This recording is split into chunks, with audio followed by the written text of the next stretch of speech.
పిల్ల సైకోలుగా ముద్ర వేయించుకున్నటువంటి నాయకులందరూ మీడియా ముందుకు వచ్చి నంగనాచుల్లాగా మాట్లాడుతూ ఉన్నారు. అసలు ఏ పాపం ఎరగనటువంటి వ్యక్తులుగా అత్యంత బుద్ధిమంతుల్లాగా మాట్లాడుతూ ఉంటే రాష్ట్ర ప్రజలందరూ కూడా ముక్కును ఏలేసుకుంటూ ఉన్నారు. ఓరు మీ దుంపదగా ఏం మాట్లాడుతూ ఉన్నారా, మీరు చేసినటువంటి పిచ్చి చేష్టలు ఏంటి, మీరు మాట్లాడుతున్నటువంటి మాటలు ఏంటని చెప్పి. జూన్ 4వ తేదీన మీ అందరికీ తెలుసు, రాష్ట్రంలో ప్రతి ఊర్లో కూడా ఒక దీపావళి పండుగ జరుపుకున్నారు. ఒక నియంత పాలనకి ముగింపు పలికిన రోజు, రాష్ట్రానికి తిరిగి స్వాతంత్రాన్ని అందించినటువంటి రోజు జూన్ 4, 2024 చరిత్రలో నిలిచిపోతుంది. ఆ రోజున పెద్ద ఎత్తున ఉత్సవాలు సంబరాలు జరుపుకున్నారు. ఈ రోజుకి కూడా ఆ పండుగ వాతావరణం ఆగలేదు. జూన్ 12 కోసం ఎదురు చూస్తూ ఉన్నారు. ఈ రోజున నారా చంద్రబాబు నాయుడు అనే నేను అన్న వాక్యాన్ని వినడం కోసం ఎన్నో రోజులుగా తపిస్తున్నటువంటి రాష్ట్ర ప్రజలు జూన్ 12 ఉదయం 11:27 నారా చంద్రబాబు నాయుడు అనే నేను అన్న వాక్యాన్ని వినబోతున్నారు. ఆ రోజున తిరిగి ఒక సంక్రాంతి పండుగ జరుపుకోవటానికి సంసిద్ధులవుతా ఉన్నారు ప్రజలందరూ కూడా. రాష్ట్రంలో వాతావరణం ఈ విధంగా ఉంటే ఈ పిల్ల సైకో మోకొచ్చి మీడియా ముందుకు వచ్చి అప్పుడే ఆడవటం మొదలెట్టారు. అయ్యో అమ్మో మా పైన దాడులు చేస్తూ ఉన్నారు, మమ్మల్ని చితగ్గొడతా ఉన్నారు అని రకరకాల డ్రామాలు అప్పుడే మొదలుపెట్టేశారు. కానీ జరుగుతున్నటువంటి వాస్తవాలు ఏంటో ఒకసారి గమనిస్తే, నిన్న కర్నూలు జిల్లాలో బొమ్మిరెడ్డిపల్లిలో మా పార్టీ నాయకుడు గిరినాథ్ చౌదరి గారిని అత్యంత కిరాతకంగా నడి రోడ్డు మీద హత్య చేశారు వైసీపీ సైకో మోకలు. మాజీ ఎమ్మెల్యే కంగాటి శ్రీదేవి కుటుంబ సభ్యులు, అనుచరులు మా పార్టీ నేత గిరినాథ్ చౌదరిని అత్యంత కిరాతకంగా నడి రోడ్డు పైన హత్య చేశారు. నిన్న 24 గంటలు కూడా అవలేదు. దీనికి ఏం చెప్తారు ఈ పిల్ల సైకోలు? ఇవాళ హింసని ప్రేరేపిస్తున్నది ఎవరు?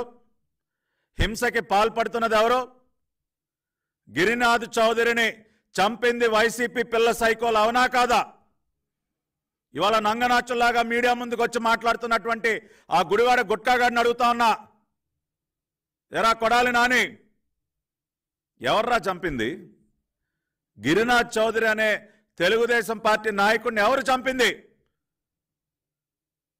మీ పార్టీ సైకో మోకలు కాదా? ఏమయ్యా పేరుని నాని, ఏంటయా మాట్లాడుతా ఉన్నావు మీడియా ముందుకు వచ్చి? కౌంటింగ్కి 2 రోజుల ముందున నువ్వు వచ్చి మాట్లాడినటువంటి మాటలేంటి? గంటలు లెక్క పెట్టుకోండిరా, మీ సంగతి తేలుస్తాం. ఏది కౌంటింగ్కి 2 రోజుల ముందు? దాన్ని బట్టి అర్థం కావట్లేదా మీ వ్యవహార శైలి ఏంటో? ఒక పక్కన ఇటువంటి దారుణాలు చేస్తూ ప్రజలు మక్కిలెరగొట్టి మిమ్మల్ని మోకాళ్ళ మీద నుంచోబెట్టిన 11 సీట్లతో మిమ్మల్ని మోకాళ్ళ మీద నుంచోబెట్టారు ఈ రాష్ట్రంలో. ప్రజా తీర్పు ఆ విధంగా ఉన్నా కూడా ఇంకా బుద్ధి తెచ్చుకోకుండా ఈ సైకో చేష్టలు, ఈ దారుణాలు, ఈ హత్యలు ఇంకా కొనసాగిస్తూ నంగనాచుల్లాగా వచ్చి నీతులు మాట్లాడతారా? ప్రజాస్వామ్యాన్ని రక్షించాలంట. రాష్ట్ర గవర్నర్ గారి దగ్గరికి వెళ్ళి విన్నపాలు ఇస్తారు. విన్నపాలు ఇదా ప్రజాస్వామ్యాన్ని రక్షించడం అంటే? మా పార్టీ నాయకుల్ని అత్యంత దారుణంగా చంపటమా ప్రజాస్వామ్యాన్ని రక్షించడం అంటే? నేను సూటిగా అడుగుతా ఉన్నా, తెలుగుదేశం పార్టీ నాయకుల్ని కిరాతకంగా చంపటాన్ని ప్రజాస్వామ్యాన్ని రక్షించడం అంటారా? 5 సంవత్సరాలు మీరు చేసినటువంటి పాపాలు, దాని యొక్క పర్యవసానమే మీరు చూశారు జూన్ 4వ తేదీన. 151 నుంచి 11 స్థానాలకి పడిపోయారు మీరు. కనీసం ప్రతిపక్ష హోదా కూడా దక్కలేదు. సిగ్గుపడకుండా ఇంకేం మొక్కలు పెట్టుకుని వస్తా ఉన్నారా మీడియా ముందుకు? మీరు ఏ మొక్కం పెట్టుకుని వస్తా ఉన్నారు? నిజమైనటువంటి దేవుడి స్క్రిప్ట్ ఏంటో జూన్ 4వ తేదీన చూపించాడు ఆ భగవంతుడు. 151లో మధ్యలో ఉన్నటువంటి 5ని చెరిపేశాడు ఆ భగవంతుడు. దేనికో తెలుసా? ఆ 5 సంవత్సరాల మీ 5 సంవత్సరాల పరిపాలన ఒక కళంకం ఈ రాష్ట్రానికి. అటువంటి కళంకాన్ని రూపుమాపాడు ఆ భగవంతుడు. అందుకనే ఆ 5ని చెరిపేసి మీకు కేవలం 11 మాత్రం మిగిల్చాడు. ఆ విషయాన్ని అర్థం చేసుకోకుండా ఏంటయా మీరు మీడియా ముందుకు వచ్చి మాట్లాడేది? ఇవాళ నేను ఈ మీడియా సమావేశం ద్వారా ఒకటే చెప్తా ఉన్నా,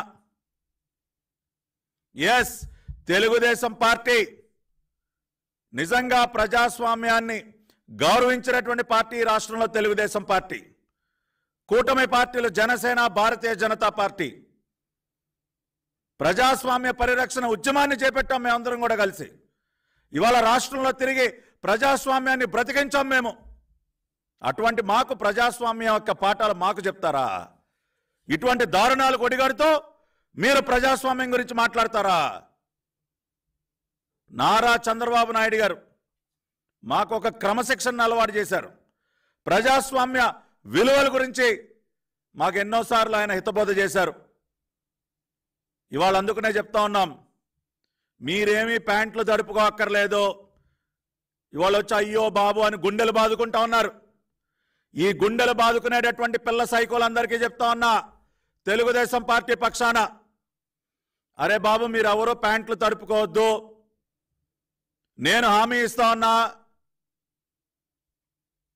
రాష్ట్రంలో ఎక్కడా కూడా మీ పైన భౌతిక దాడులు జరగవు. మీ ఇళ్ల పైన దాడులకు ఎవరు తెగబడరు.